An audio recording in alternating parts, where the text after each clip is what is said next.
ऐसे तो हिंदुस्तान पर बहुत से राजा हुए जिन्होंने अपनी रक्त की अंतिम बूंद तक लड़ते गए, अपनी आन बान और शान के लिए, अपने देश के लिए लड़ते गए और बड़ी ही बहादुरी से लड़ते लड़ते खुद वीरगति प्राप्त हो गई, बलिदान कर दिया अपने आप को। मैं उन सभी वीर योद्धाओं के बलिदान का साक्षी हूँ। मैं आकाश हूँ, वो आंख जिसको इतिहास के हर पन्ने का पता है।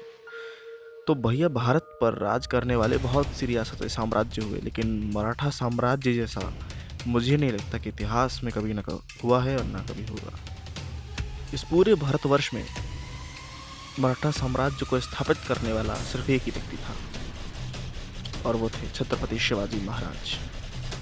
अब आपने नाम तो सुना ही होगा, तो चलिए आइए जानते हैं इस महान राजा के बारे में। तो छत्रपति शिवाजी महाराज का जन्म 1630 शिवनेरी दुर्ग में हुआ था।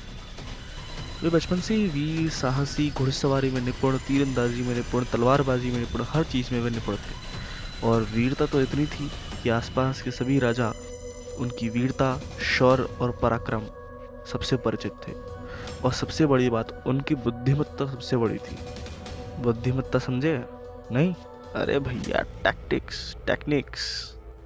अगर ये चीज़ किसी राजा के पास हो तो वो सबसे बड़ा राजा होता है। तो छत्रपति शिवाजी महाराज ने 8 शादियाँ करी। सबसे पहली उनकी पत्नी का नाम था सईबाई। तो अब बात करें सैनिक वर्चस्व के बारे में। छोटी सी सेना, ज़्यादा बड़ी सेना नहीं, छोटी सी सेना। कभी सुने हो? बड़ी चीज़ छोटी से शुरू होती है, बस यही चीज़ थी।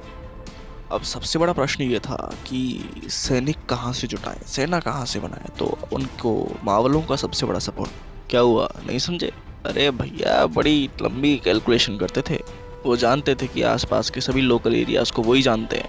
अब भैया, मावलों का सपोर्ट मिल चुका था। आसपास के जितने भी एरिया के किले थे उन सभी को जीतना शुरू कर दिया था। बीजापुर सुल्तान की नाक के नीचे से एक बहुत बड़ा साम्राज्य खड़ा होने वाला था। कौन सा? अरे भाई, मराठा साम्राज्य। सुनते रहिए क्वालिफाइड बाबा जी। मिलते हैं भाग 2।